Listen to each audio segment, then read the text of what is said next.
Welcome to the Hill Country Nation Sports Wrap-Up Show. It goes off right there. Yeah, we have been in a little hiatus. We were out all last week for, reasons that needed to be. And so, been going and going. So we did take a hiatus last week, but we're back strong here tonight. And Trey, lots of things been going on last week, this week, and the week to come. I mean, we're already in week 5 of high school football. It goes by so stinking quick, man. Like you think about 2 days coming up and everything, and like you're so excited, and all of a sudden, crap, we have one game left. Most teams only have one game left before the real season starts in district. So final preparations going in. Some teams like Alamo Heights have already started. They're in 10-team district, but man, a lot of other teams are starting the district play this week and the following week. It's just going to be – this is when the real season begins, right? That's what it says. So I'm getting excited. It's crazy how it works. I mean, some teams may have 5 teams in, or 4 teams, and some got 10, and you're going, man, it's so crazy how it works out, but it is what it is. But this is an exciting district for the guy that we're getting ready to talk to. I mean, I tell you what, I mean, they've got a couple of teams in there that'll make a go, and this guy here and his team, they're going to make some loud noise as well. Oh, dude, this district's like probably one of the toughest districts in 4A. I mean, you got Somerset, you got Uvalde, who's driving, of course, state runner-up Bernie Champion, who was a play away from winning state in Fredericksburg, man. Fredericksburg. Why'd you say Bernie Champion?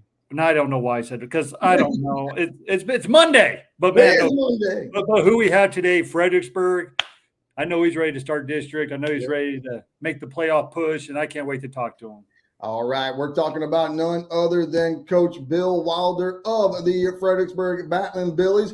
He's also got a little sensitive side to him as well and loves to enjoy being around his team. He makes Billies strong. That's how it is. The Fredericksburg Battlin Billies head coach football Coach Bill Wilder of the Fredericksburg Battlin Billies. Coach Wilder, welcome to the show. Hello. Hello, welcome to the show, Coach. Hey, man, thank you. Appreciate you having me on. Coach, it's we're going into the week right now, week 4. I mean, officially week 4, but yeah, we say 5 and everything. But since day one of practice this year up until this point now, what is the one thing that you've learned about your team? They're resilient, man. They're tough kids. That's what I've really learned about it. We've taken some shots, and every time we walk off the field, our kids have played hard. They've been in a bunch of games, and we've, had some injuries and just had kids step up, and then they show back up, and they're resilient. And I just appreciate their toughness. Yeah, I'm glad you said resilient, because following y'all all year, I'm just like, okay, y'all are down big, but then y'all come back and make a game within the fourth quarter. This is a resilient, never to give up attitude. Talk about how this non-district schedule and the resilient is going to prepare you for this district play, with Marble Falls coming up, getting ready for district as well. Yeah, I mean, it's been a tough go. It's during your non-district games, you want to play teams that make you better. You want to play teams that challenge you, and we have definitely done that. Everybody that we played has brought their A game, and we've stayed in games. We lose a game and we're within 1 point of after being down 14 points, we come within 1 point of being right back in it, and just keep coming up short. So we're hoping to get everything put together offensively and defensively, but I think that our objective obviously is to win every single week. But you go into this game and you're like, okay, we need to go in and win a ball game and take some momentum going into district. Coach, how big is it to have your some of your captains and especially guys that returning starters from last year, like Jackson Chinworth and Colton Aiken, Brett Bowers, Cristobal Neri, those guys? Oh, without a doubt. We're such a young team right now. I was looking at it, and we've got 7 sophomores starting. Mm-hmm. On defense, we've got only 3 seniors playing right now. So anybody that brings experience to our football team right now is tremendously important. The maturity of your seniors, their leadership, their just understanding the speed of the game is so much different. And and when you make those jumps, it doesn't seem like such a huge jump because they're only a year older, but it's a massive jump in terms of experience and what they've seen and what they're able to do. So, having those guys, our returners from last year, was super, super, super important. You're talking about your young team, and you got a lot of sophomores. One of your sophomores he's sophomore, but he's probably much a junior, I would consider right now, junior season. Aaron Cantu, your running back, as averaging over 4 yards a carry, and just talk about how he's grown into the season from the first game to where he is now. Well, Aaron's, he's in a different role than he was in last year. He's a really versatile athlete. Last year we needed a safety, and so pulling a freshman up is not something that we normally do, but he was physically ready and he wanted the challenge. I like that about him. He wants that challenge. So last year he played safety for us almost the entire season, had a great year, made a lot of plays, and then this year we had some changes happen and we needed a tailback, and we knew that he was fully capable of doing that, and put it out there on the table for it, and he's definitely he's run with it. I'll say that much. I mean, he's done a heck of a job as a tailback, and running the ball tough and blocking and protecting our quarterback and throws. So he has definitely been an exciting playmaker for us this year. Coach, you come from Vista Ridge High School. You've been with the Fredericksburg program since 2011. You've seen a lot of changes, come and go. Talk about just the community of Fredericksburg, because I mean, it just seems like wherever you go, there's Fredericksburg Battlin Billies this and Battlin Billies that, and they pack the house. Yeah, I mean, it's a great community. There's a reason why this is my 13th season, and I guess I'm gonna try to stick around until they chase me out. I like the kids. I like the community as a whole. We have a lot of things that make this a special community to be a part of. When you think of Fredericksburg, there's a lot, it's the tourism and all that kind of thing, but it's really the people here and the families. You got families that have been here forever and ever, and you got families that have come and that have planted themselves here because it's a special place. And Fredericksburg was the kind of place. I had 2 young kids when I moved here. Mm-hmm. I wanted them to have the opportunity to grow up in a place that they could do a lot of things. They could be competitive in everything. They could get a great education. And being in a small town where you got lots of eyes on your kids at all time. Yeah.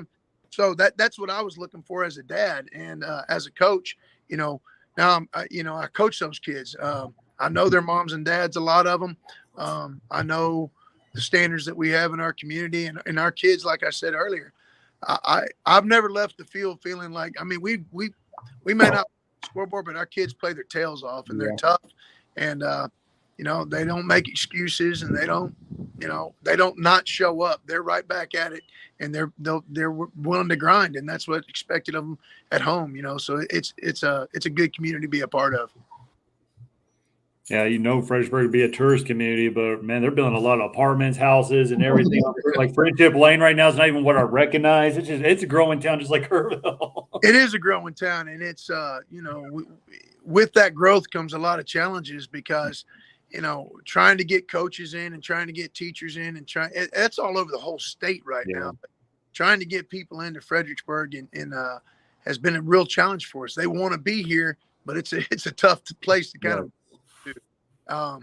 And so that's been an ongoing challenge for us that we're trying to address as a community and as a school district. How do we make it possible for these young coaches and teachers and that want to be a part of this community? How do we make it possible for them to be here? You've got some coaches that we have seen from around the hill country. Some of those coaches even, went to Fredericksburg High back in the day. You got Coach Dusty Gibbs, that has come there for a while. And then you got Rolando Silva, Coach Eckersley, he's there. Got Chad Zinner out at Harper. Yeah. What's that? Zinner's out at Harper. Yeah, Zinner's at Harper. And then you got, guys like Coach Emmel, who played for Fredericksburg, who's coaching over there in Mason. Coach Lake, who coached over at Harper, or was coaching at Harper, but coached also at Fredericksburg. I mean, there's a lot of good things that come out from coaching in Fredericksburg. Yeah, I mean, it's a place. I'm sitting here. I'm going, man. There are a lot of coaches that have come through here. Yeah, it's a place where people want to be, and they take their athletics serious.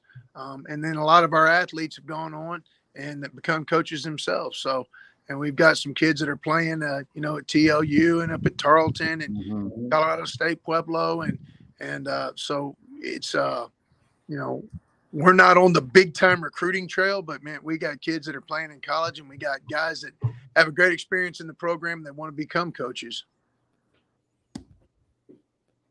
Yeah, Coach. I mean, earlier you talked about how growing it is and everything.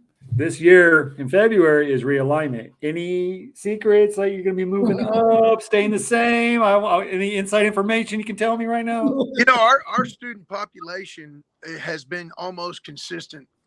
I mean, it'll fluctuate 50, 80 kids up or down. And so our population is essentially the same. Now our town is growing, but our student popation is staying the same. So I honestly think, I know some of the teams that we play have really, really, really grown also. So I think they'll be bumping up. I think we'll stay exactly the same. There may be some Division II schools that are pretty close around here that could bump up into Division I. But I think there'll be some Division I schools that, jump up into 5A. So it's just, you never know. Not with UIL. I've been talking to guys about, how you playing games next, would you like to play? And I'm like, I have no clue, because this is the first time since I've been here that our district has been the Southern District. We've always been kind of the Northern District. Right. As far north as Taylor, Marble Falls, and not Marble Falls. Actually, it was Liberty Hill and Burnett and always Canyon Lake. So this was our first time going south, and Bernie had been south, I think, for the last go round, because they used to be in with us. So it's you just never know how they're going to stretch that rubber band around those pins and make those districts. Yeah, I remember back in the day when it was Fredericksburg, Tybee, Uvalde, Alamo Heights. Then it was, but then you would have still Uvalde, but then you'd have Bernie and Smithson Valley, New Braunfels Canyon, and then Hayes. Those were the districts back in the day. And now with all the Division I, Division II, it kind of changed. So with that and everything, Coach, would you rather be more of the North back like that back then, or kind of go to the South and everything to get like Kennedy, Memorial, and some of those guys?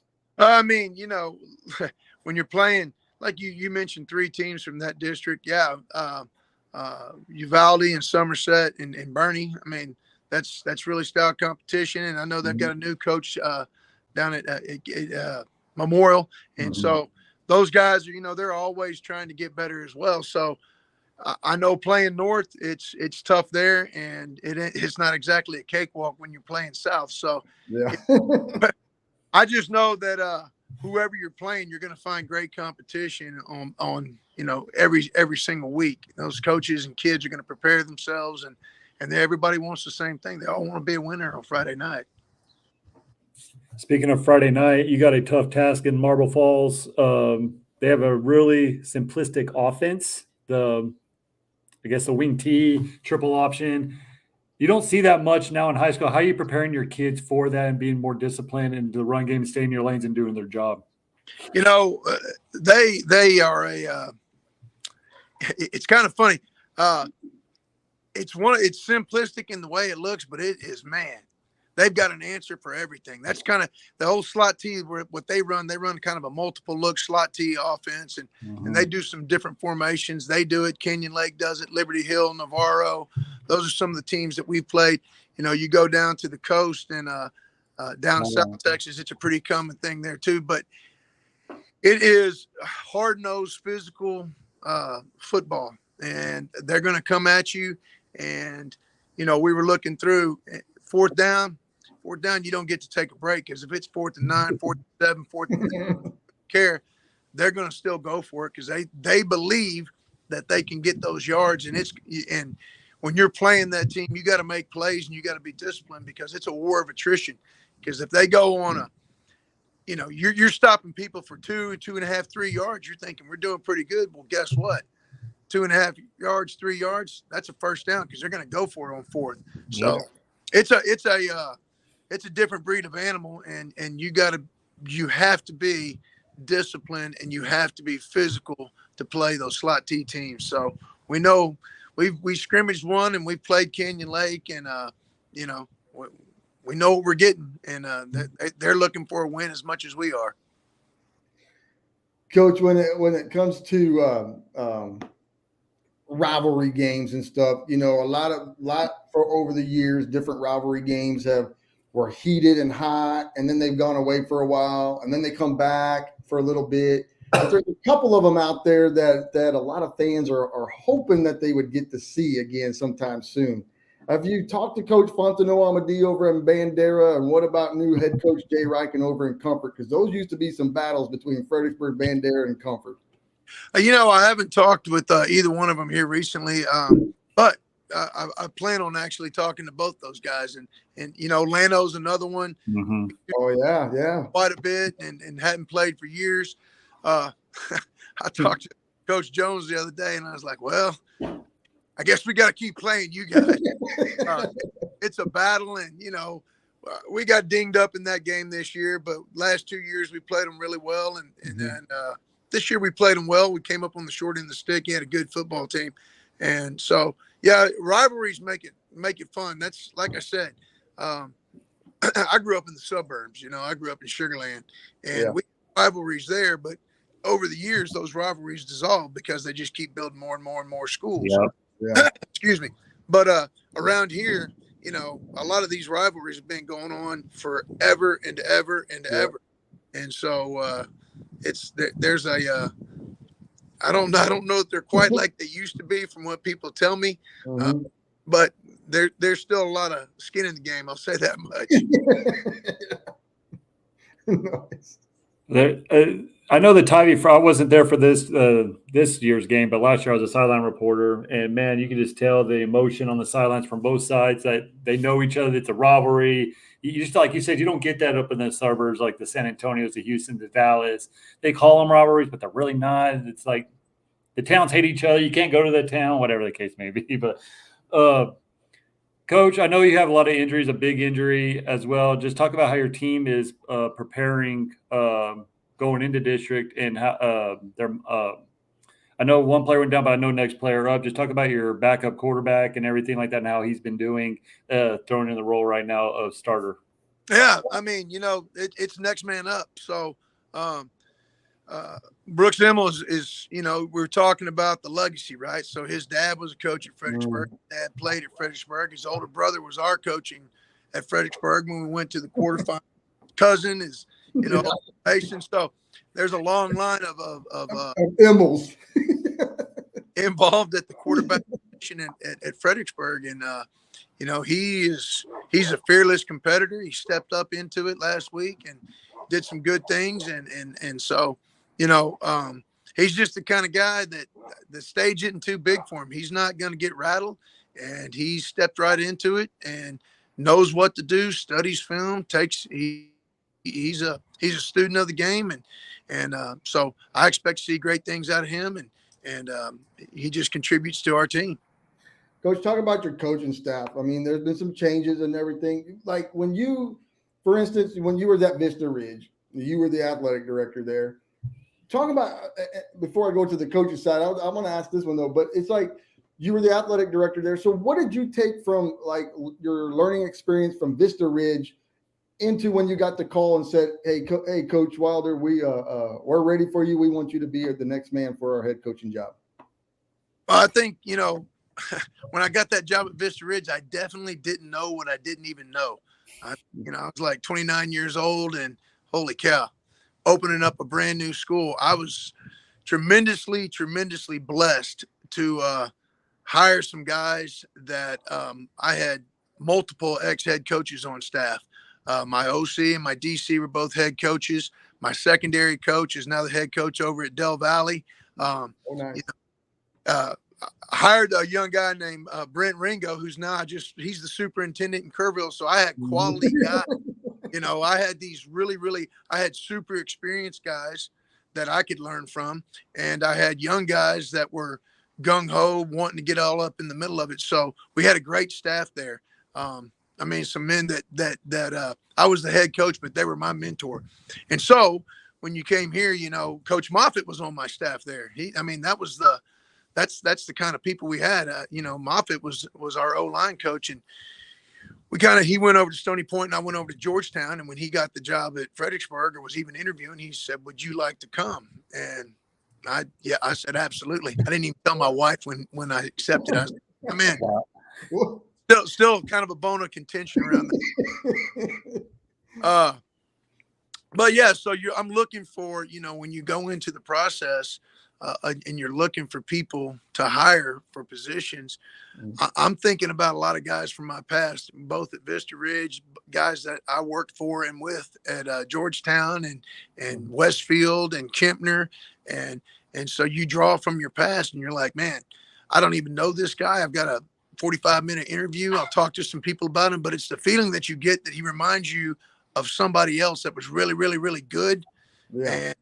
And that's what you're looking for. I mean, really, you want the knowledge, you want the experience. Right now, we don't have much experience on the defensive side of the ball. You know, Coach Dietrich is, you know, he's got like 28 years of experience. Coach got like, I think 23 or somewhere around there. But, you know, Dietrich and I have been together for 13 years. And then we've got a couple of young guys that maybe 9-10 years, you know. I say young, I guess I'm getting to that stage. On the offensive side of the ball, I mean, it's almost all, we have one coach from last year that is back, and everybody else is all new. And so, and we've got multiple coaches that don't have any coaching experience at all. So you got to look at the person, you say, well, they don't know things, but they want to know things, and everybody starts somewhere. So you're looking at the quality of the person saying, okay, I trust you that you're going to get in there and grind and work your tail off and do a great job and put everything that you got into it. So what more can you ask? Coach, you're an even keel guy. Seems like nothing gets under your skin or anything. Like, you don't get upset, but there has to be something that upsets you. What's your pet peeve being a head coach that your team does that just gets under your skin that you can't stand? Oh, you know, my number one pet peeve that they don't do very often, the thing that'll send me over the edge is a lack of effort. So I never walk out. That's the good thing. I don't have to have that too much. You know, I'm a defensive coach, and my biggest pet peeve is when we don't get lined up right, you know, when we don't get lined up, because the way offense is, you see so much, you know, you see, like you said, we're playing a slot T team this week. Well, we've played spread teams and slot in multiple formations, and Wimberley jumps out and they're in empty. And so, you know, you see so much when you're on I always say, when you're on the offensive ball, you know what you're going to do, right?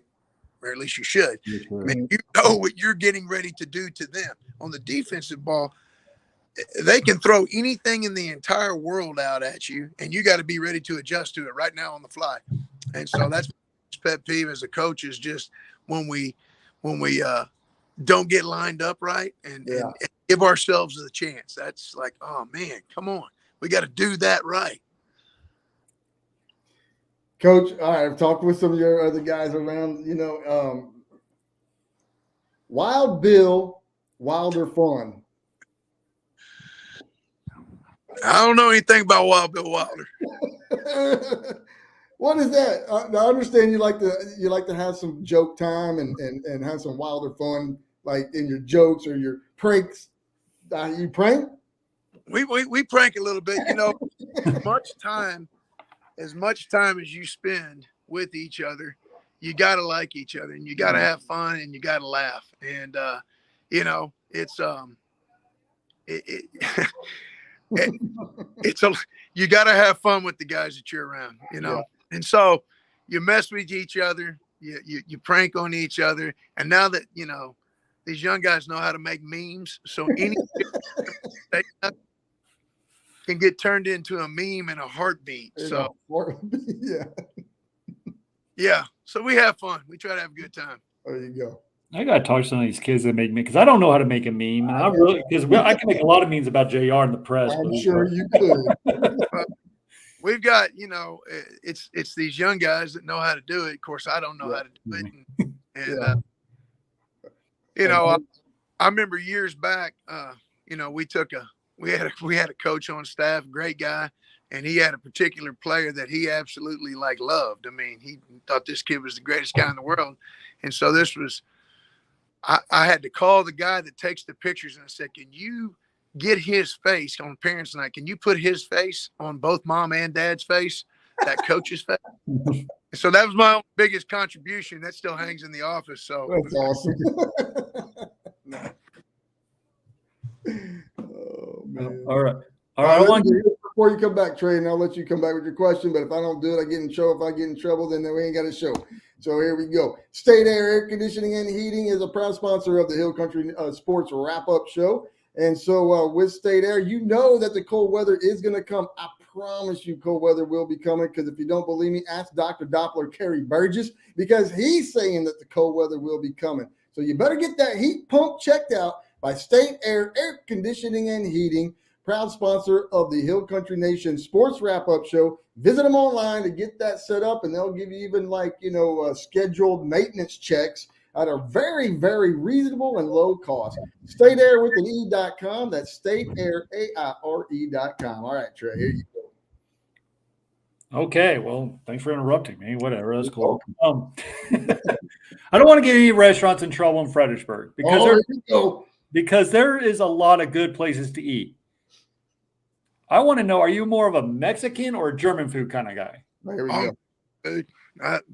I'm any kind of food guy, honestly. I'll eat anything. Seafood. He's a seafood kind of guy. Oh man, seafood, you eat it. That's kind of my problem. I don't discriminate against any food, but we eat a lot of Mexican food, and we'll go out and I like those Reuben sandwiches with the sauerkraut and the roast beef. That's pretty good stuff too. Coach, with Fredericksburg Heritage being just kind of down the road from you, do you ever get to just talk with Coach Tim Shipman and just kind of share some things, just different things, or maybe even like a play that you could use from 6-man to 12-man or 11-man, and vice versa, but he might be able to take from 11-man to use for 6-man? Well, not so much stuff like that. We go to church together, and we talk, and it's doesn't matter whether you're 6-man, whether you're, at 6A Division I, it doesn't matter. It's all coaching kids, and it's all trying to win, and everybody's got the exact same frustrations and highs and lows and good things and bad things. And, he's the guy that I, in my quiet time, I say a prayer for him and his team, and he says he does the same for me. And, because he's a man of faith, and I really have a lot of respect and appreciation for him. And he's a guy that if I know that I did go and ask him for anything, he would absolutely bend over backwards, and there's a lot of coaches around here that at different schools we play and some we don't play that I feel the exact same way about. You could, hey coach, how do you do this? Or I need something, or whatever, and those guys would bend over backwards to help you. So it's definitely a fraternity, and most of the time you're really blessed to have some great guys that you step on the field with and have a lot of respect for.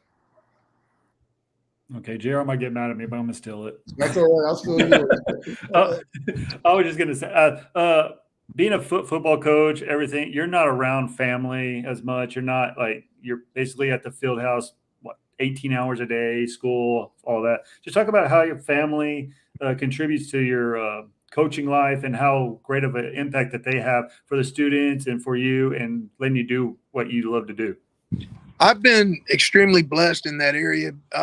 My family, from day one when we got married, coaches outreach with my wife and I before we had anything like that, and I made my wife, she wanted to be, first of all, which is really good, but I always wanted her to be a part. Her grandfather was a coach, and her grandmother was highly involved. And so she's always gone to coaching school with me every single year. Our kids grew up going to FCA camps. They were in strollers and you know, going to camps when they were babies. And so we made our kids and our family part of what we do. Jody was the cheerleader coach at Vista Ridge.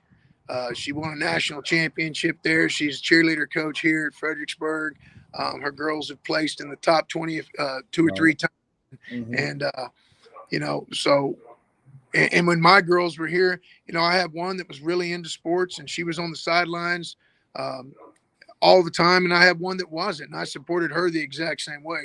She had different passions. And so as a coach, you know, with the one daughter that really loved sports, hey, I can back that up.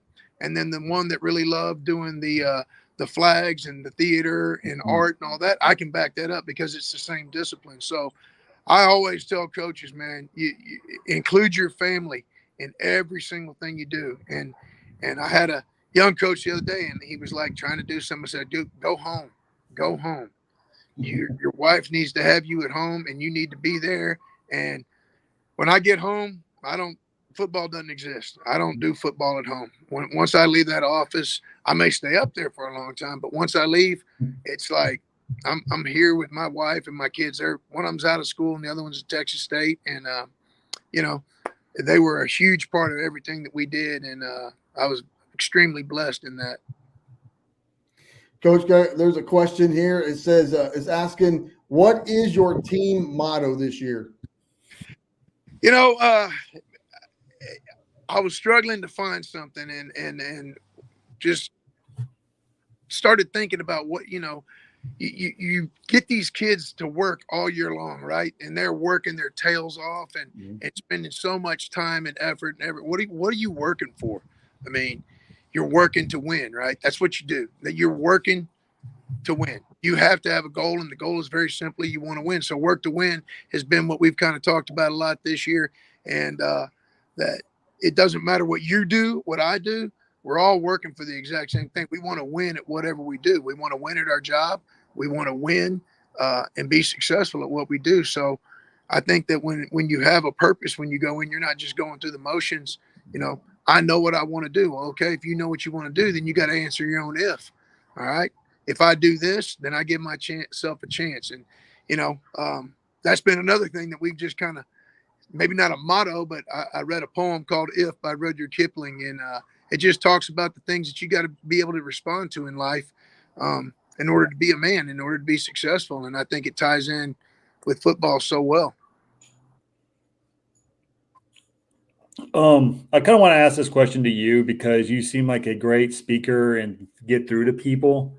Recent numbers, I just want to know your intake. I mean, a lot of mothers and parents are not letting their kids play football now because of the concussions, the injuries, stuff like that. Just reach out, like what are the benefits about playing football and how to make it safer, and like, what comes good out of it? My phone's starting to die. That's all right. So I'm pivoting here. That's all right. No, I didn't mean to interrupt you there. I apologize. No, I mean, that is a, you know, I think that I'll put it to you this way. You can get hurt. Guys, sorry. That's all right. I got juice. Okay. You can get hurt doing anything, you know. Yeah.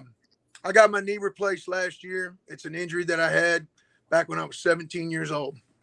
And I've met a lot of older people that have gotten their knees replaced and never had an injury from playing football when they were 17 years old.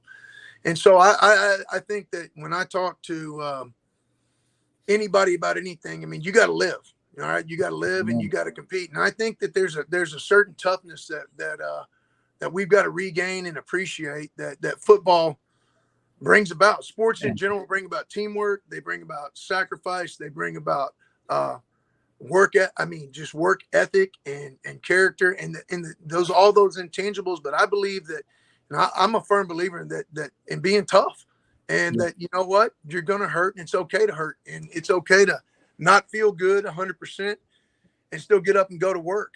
And football is going to teach you that, you know, I got to be there. I got to show up. I got to grind.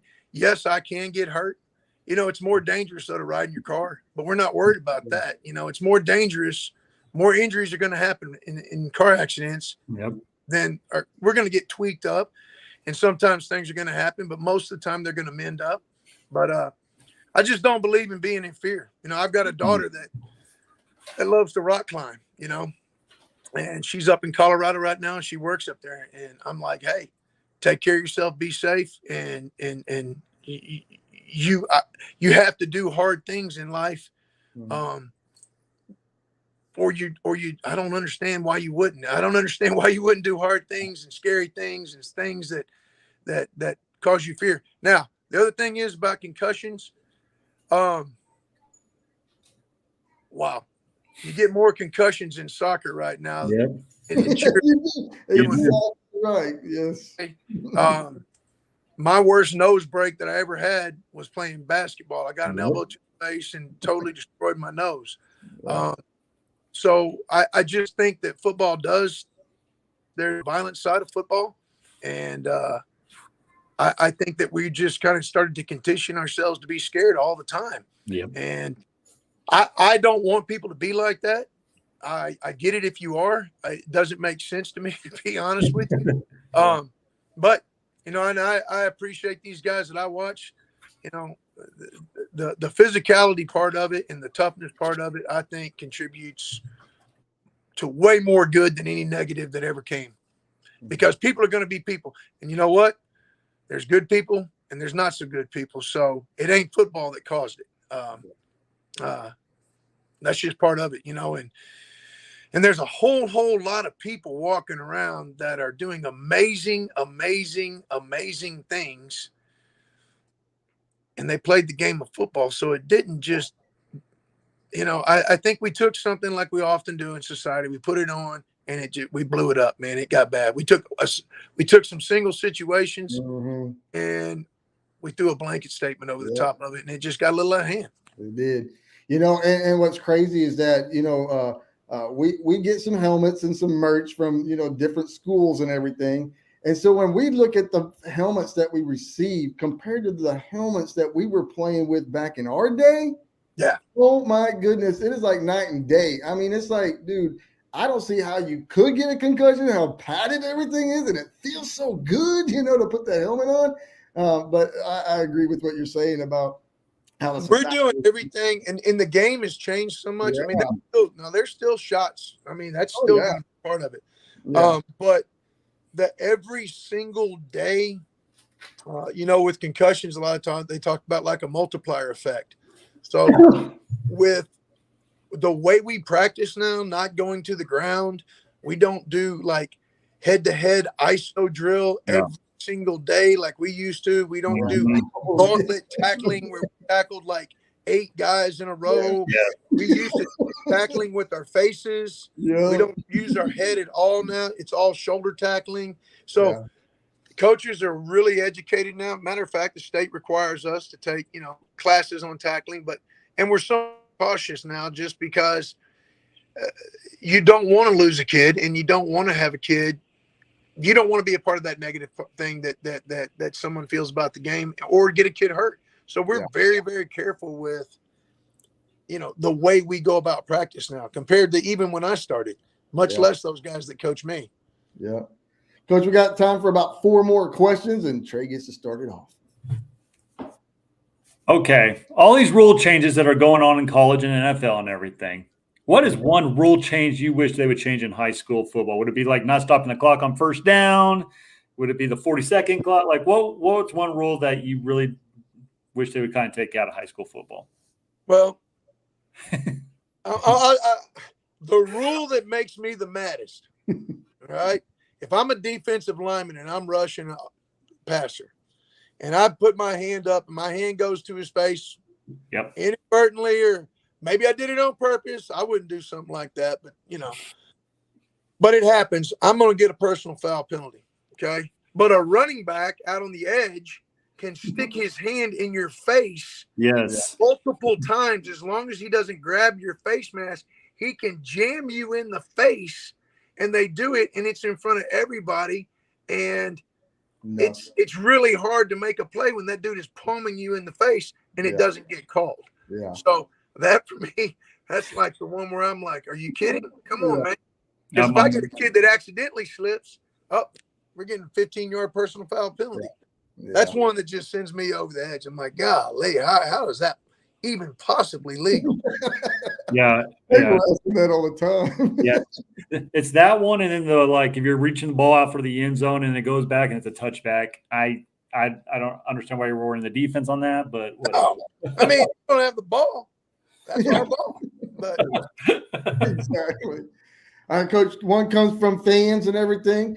Do you have a specific Friday lunch that you eat every we used Friday? to, when they had On Denny's game day. Oh, sorry. I have to put that on game day. on game day, when Denny's was in Fredericksburg, Coach Dietrich used to get an order and we'd all get a hamburger. And that was a Friday game day thing that we always did. Now, the only thing I don't usually drink sodas, but I do go out and buy 2 Pepsis. Yeah. And I'll drink a Pepsi at halftime, and usually I'll drink one before the game. And that's just something that's kind of like my Friday. I'm going to drink a Pepsi. I don't, You saw Trey, what he was drinking right before the show. No, what was it? Pepsi Zero. Pepsi Zero. That's what I get. Yeah, but Pepsi's. And, our booster club really takes care of us on home games. They brought in a spread the other day of, they had poppers and fried mushrooms and it was like, man, I'm gonna gain too much weight. So I don't have a certain thing I eat. Like I said, I just eat whatever's there, and we're usually taken care of on home games. Gotta love that seafood diet. Yeah.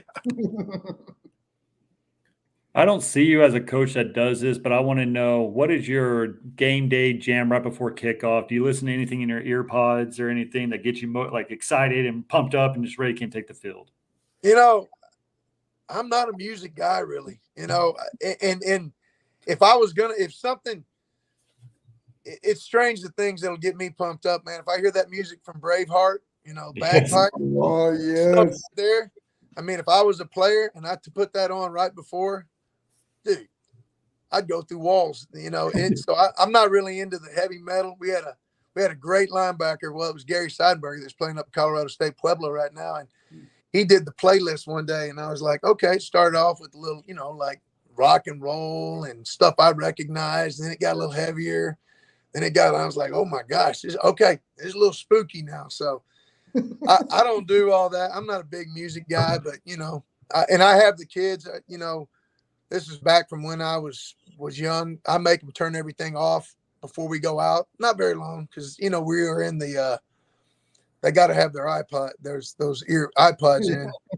Is that iPods? No, earpods. Earpods. So I just try to take the music away for them for 2 or 3 minutes and just say, hey, stop and just be alone with yourself. Be quiet for a minute. Get your mind clear. There's going to be enough distractions out there to where you don't have to constantly. And I'm just my deal is too, if you got to get hyped up to go play, if you got to get I got to have something, man, I just don't understand that. I'm ready to go. I want to go play right now. Not part of the final question, but you ever see Rocky IV, right? You saw Rocky IV? Yeah. The speech that he says to Adrian right before he walks out, and then, there's no easy way out comes on. Yeah.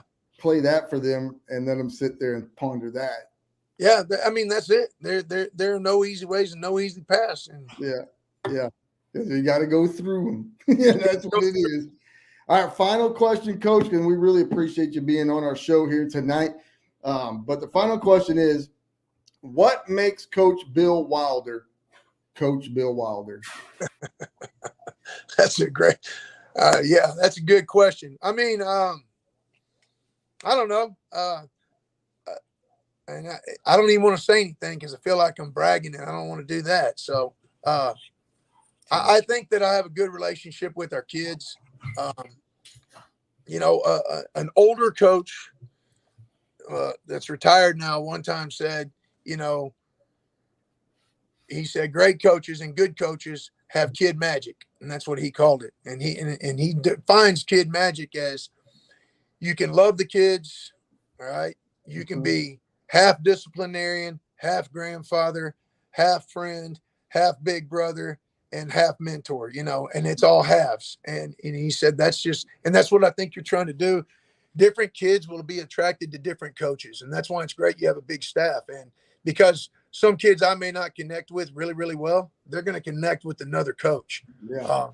And that guy is going to have that special relationship. So throughout my career, I've had some fantastic, I love Fredericksburg too, because, you know, guys are now having babies and getting married, and we go to weddings and we get to see these guys that played for us and they come back home. So I guess it's the relationships that I've had with my coaches and kids, and you know, I never feel like, man, I don't want to, if I see him in HEB, I dip and dodge because I had a bad experience with that kid.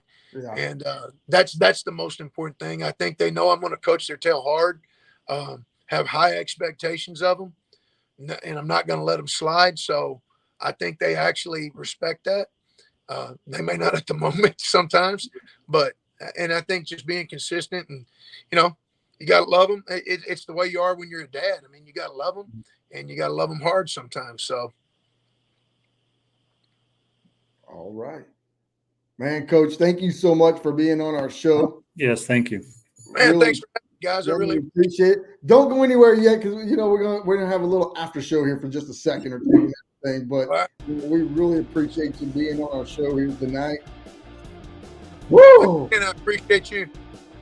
Thank you, sir. All right, that is gonna do it for another episode of the Hill Country Nation Sports Wrap-Up Show. Hey, big game of the week. We got two this weekend. The Fredericksburg Heritage Eagles taking on the Gloria Deo Lions, our first six-man action of the year for our game of the week. And then on Saturday, the Rock Spring Boars taking on the Hennis Cowboys in the Hennis. We got to stop at that hamburger place again, man. That was pretty awesome. Yes, that's what we're going to do. All right, hey, as always, we appreciate you fans, and we thank you. Remember, hashtag Hill Country Nation, everything that we do so that we can see what's going on in your world. All right, that's going to do it for another episode of the Hill Country Nation Sports Wrap-Up Show. And just to let you know, I am out of here.